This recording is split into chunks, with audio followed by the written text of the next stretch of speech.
Canada has a proud tradition of fiscal responsibility. It is my duty to maintain it, and I will. The Axis of Weasels have put forward their budget and vision for Canada for budget 2022.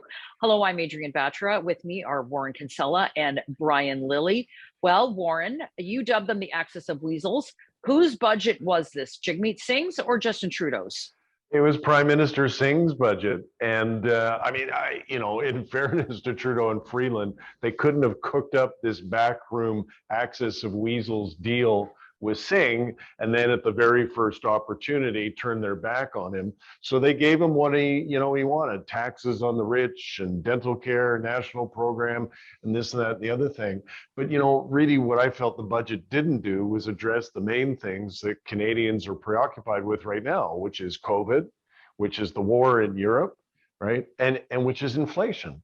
Those three things we needed to hear about.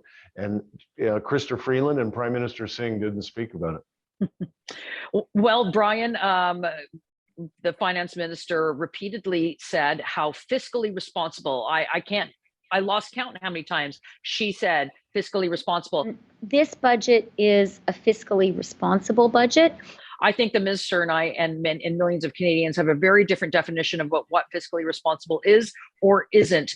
Brian, billions of dollars on every program you can possibly imagine. An eye-watering bill for all of this. When she made that claim, it reminded me of the scene from Princess Bride. You keep using that word. I don't think it means what you think it means. She's making that claim, and the rest of us are saying, fiscally responsible? What are you talking about here? Look, this is a budget with a $52.8 billion deficit. That's even though government revenue's up by $92 billion since the COVID heydays 2 years ago. And spending is down $176 billion from 2 years ago when they were at the, having to spend on everything just to keep people going. So revenue is up dramatically, spending's down dramatically. We've still got a $52.8 billion deficit, and we're spending about the same on interest payments on the debt as we are on the military. In fact, there's only 3 departments where we spend more money, and that is finance, because they give all the checks to regular Canadians and to the provinces, employment services, and Indigenous services. Those are the only places we're spending more money than the interest payment on the debt. Can you imagine if your credit card bill was your 4th biggest household budget line item and you didn't ever pay down any of it? That's not fiscally responsible. And by the way, all this talk of pharmacare and spending on the military, they put it in the budget, but they're not spending on it this year or next year. They're spending it on in years 3, 4, and 5. So it may not ever happen. Let's talk, Warren, for a moment. You've been part of crafting budgets. Brian and I have been part of covering them for years. I've never seen more leaks than I did on this one. Normally, you like to pre-position something with some friendly media to try to get some good headlines.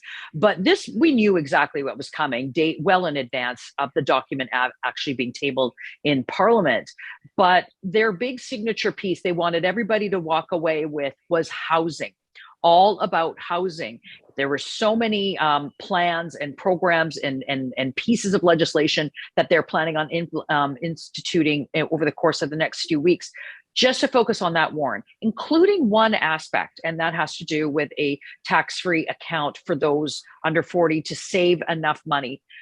But I bring this up because if you are in a position where you can save for a house, you're in a very fortunate position in this country for starters. But inflation, you brought it up. Canadians are seized with this. You walk out the door, you go to the gas station, you go to the grocery store, you go to the J's, you go anywhere. You are seized with the notion of inflation. On what planet do they think that people are actually have the ability to squirrel some money away for a home? They don't, and you guys know I got 4 kids, and, they all grew up in Toronto and they've all left Toronto. My daughter said to me, Dad, I couldn't possibly ever hope to own a home in Toronto. or Montreal or Ottawa or Vancouver or wherever. And, there's two main reasons for the crisis, because it actually is a crisis in the housing file. Is, firstly, we have less housing stock than any other G7 nation. So we need to address that, but also interest rates. It's just created this frenzy in the housing market. In fairness to Freeland, that's not something she on her own can address. But, like this tax credit for renovation and this savings account and all this other stuff, the thing that she did that actually shocked me, like I'm rarely shocked, is this anti-foreigner home ownership thing. So if you are a foreigner, you are not allowed to purchase a Canadian residential home. And, if Stephen Harper had done that, like the Trudeau guys would have been accusing him of burning a cross on the front lawn of Parliament Hill. Like it is astonishing to me that the Trudeau guys are so without core principles that they're prepared to do a deal with the NDP, to be anti-foreigner. Like they look like they don't know what they're doing. I know that's not a surprise to the three of us, but it, like yesterday, really brought that into sharp focus. Brian, clearly the NDP had issued their talking points to all of their surrogates in advance because there was a line that they wanted everybody to use, that Jagmeet Singh used his power to get the job done for Canadians, to get action for Canadians. You heard it over and over and over again. We've used our power, and in this budget, we've delivered on dental care. We used our power to get more help to Canadians to find a home that they can afford, force the government to deliver, and we used our power to get people this help. But it's similar with Chrystia Freeland with respect to the fiscal responsibility. And just because you say it over and over again doesn't necessarily make it true. But what I found interesting in terms of just the pure politics of this, Jagmeet Singh taking what appeared to be somewhat a victory lap, but then actually being called out by the parliamentary press gallery about what did he actually accomplish, because so many of these things were already in various Liberal platforms, various policy ideas that the Liberals were already planning to do. So didn't Jagmeet Singh just give NDP voters a reason to vote Liberal? In some ways, I mean, he keeps talking about fixing your teeth. That's one of his other talking points is, well, we're getting people's teeth fixed. No, not really. $300 million in the coming year will help some children under the age of 12 get their teeth fixed, but it's not going to help most of them even, never mind people over the age of 12 who don't have dental care. The pharmacare, all they got was a promise to do it later on. By the way, that's a $36 billion cost item that we're going to see down the road, but not now. So he didn't get the spending that he wanted, but what he did get is something the NDP's long wanted: more taxes. The bank tax, there's two of them. One is only going up by 1.5%. That's on the corporate tax rate for banks and insurance companies who are the boogeymen. But they've got a 15% one-time tax on excess profits, is what they're calling it, for banks and insurance companies. But the NDP loves that. They'll lap that up. But you know who it's really a tax on? You, your mother, your auntie that has a retirement plan, whether it's a workplace pension or RRSPs. Because in Canada, the banks and insurance companies, as it's not Scrooge McDuck sitting somewhere with a monocle and piles of money. It's average Canadians are they own shares and they provide a lot of retirement income. The NDP doesn't care about that. If you've got a good retirement plan, it's because you didn't earn it and they just want to tax you because you're the uber rich. That's their view. That's what they got out of this. They didn't get the spending that Jagmeet Singh and all his surrogates are using their talking points on. They got the taxing, but not the spending. When there was previous incarnations of, be it Liberal government or Conservative governments, Warren, they always said, oh, the deficit's going to be very high. And then all of a sudden, it's not as big as they anticipated to sort of position themselves to look like great stewards of the purse. But those previous governments I'm talking about actually looked towards balancing budgets. I mean, your former boss, Jean Chrétien, and of course, former Conservative Prime Minister, Stephen Harper. That is a notion that is not even attainable in this generation or next or even after that. the manner by which the current Trudeau government is spending. So Warren, I'm wondering, from your perspective as an old stalwart Liberal, where is that fiscal prudence that can still adhere to a very progressive social policy, but with some sound fiscal responsibility? It's gone the way of the dodo bird. It's gone, right? The old Liberal Party, the Liberal Party that believed in fiscal prudence so that you could be socially preoccupied, as my boss Chrétien used to say, that's gone. And that is reckless and wrong and dangerous for the country, because if you rack up debt, you know, the national debt clock, I checked it this morning before we all got together to talk, it's $1.2 trillion. Like, it is an extraordinary sum. And to your point, it's going to take generations for us to address that problem as well as the deficit problem. And so, you know, Chrétien and Martin in 1994, in that historic budget, cut back on federal government spending at a level that had not been seen in a generation. And they did that because Canada had, as now, been downgraded by the credit rating agencies, because Canada, as now, had too much debt and too much deficit, because Canada, as now, was being squeezed. That's why we acted in 1994. And what we saw yesterday was nothing of the sort. We saw them, you know, throwing more gas on the fire fiscally, and it was a reckless and irresponsible thing to do. And I know that, you know, some of the media are saying this morning, well, she spent less than we were expecting her to. Well, you know, so what? At the end of the day, she's still spending more than she should, and she's not dealing with the key preoccupations of Canadians, which, as I say, is the pandemic, is COVID, is inflation, and the war in Europe. You know, like NATO, Obama, going back to 2016, as Brian reminded me yesterday, Barack Obama appeared in Parliament and said, Canada, NATO needs more Canada. You've got to meet your 2% of GDP funding commitment.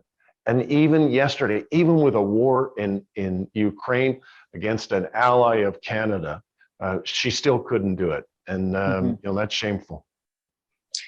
No personal income tax cuts, Brian, no basic personal exemption increase, nothing for the average Canadian to walk away from yesterday's budget and look today and say, this is going to help me. This is going to help my family. Nothing but big ballooning spending, which, you know, they all make it sound great. You're going to get free this. You're going to get pharmacare. You're going to get dental care. The government is taking care of you from cradle to grave. Hell, the government's even going to build you a house at some point. It all sounds fantastical, but we know that it comes with that staggering bill attached to it. So I'm wondering from the conservatives' perspective, when they respond to this budget, because we know when eventually, if they become government, there's a lot of these things that will have to go away, have to be reduced, have to be changed. So how do they respond to such big spending envelopes in the future? To afford these nice things that they keep promising, we need to be worried about the deficit and debt levels. As I said, the interest on the national debt, fourth largest budget item. You know, that is not sustainable, and it's only going to grow. It's going to go up to 40 billion over the next couple of years, higher than 40 billion. That's unsustainable. We're not going to have other departments grow by that much, but the debt will, and that squeezes out your spending. So if you want all this nice spending, then you've got to look after the balance sheet at the end, and they're not doing it. So the Conservatives have to walk a fine line of warning about it, reminding people that, yeah, the Liberals are promising you $10 a day daycare, but that doesn't help with inflation. That doesn't bring down the cost of the gas at the pump or the groceries at the checkout. All right, Warren, last comment to you. Let's move this forward. We know that because of the deal that the Liberals and the NDP have made, we know that this budget will pass and with no issue. But does that necessarily mean that this will be an ongoing sort of support from the NDP, because they didn't get everything they wanted? And then my secondary question to you, to put you on the spot, is will this be Justin Trudeau's last budget? Well, I think, as we've talked about before, my personal view is as soon as he crafted this deal with the NDP, which both Singh and Trudeau said they would never, ever, ever do. No coalition, no real coalition, no make-believe coalition. We're not going to do a coalition. Well, now they've done it. Right. And I think the principal reason in Trudeau's case is to give himself time to craft a legacy and, hand over the reins to his chosen successor, who most likely is Chrystia Freeland.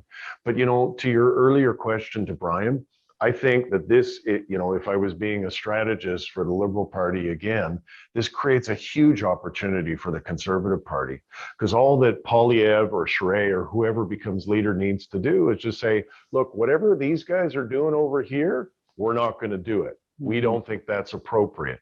You didn't vote for that, and we're going to get rid of that. So whoever the Conservatives are led by in September are going to be able to say, vote for us, right? They've got a ballot question now. We're against the axis of weasels. We're against this NDP Liberal coalition. We're going to give you fiscally prudent government with the social programs that we need, paid for by that fiscally responsible government. I think that's what's going to happen. And I think that gives the Conservatives a real shot at success. And it gives the Conservatives 1.2 trillion reasons to vote for them in the next election. Well, let us know in the comments below how you view this current budget. Will it help you? Are you trying to get into the housing market? Does your dollar continue to be stretched? And do you think that any of what was announced in the last budget will help you and your family? Let us know. And don't forget to subscribe to our YouTube channel.